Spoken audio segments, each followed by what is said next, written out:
داستانی ها. این ویدیو رو با هم ببینیم. تو هم هنوز جلو بازوتو اینطوری که من دارم میزنم میزدی. خب اشتباه میزدی.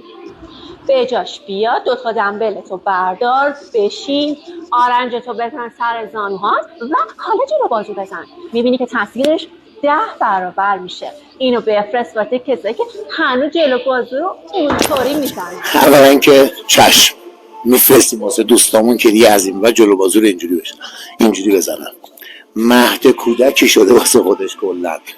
اینکه یک چند تا مطلب، یکی این که ساقی اینا رو شماره‌اش هر کی داره برای ما توی کامنت ها و دایرکت بفرسته.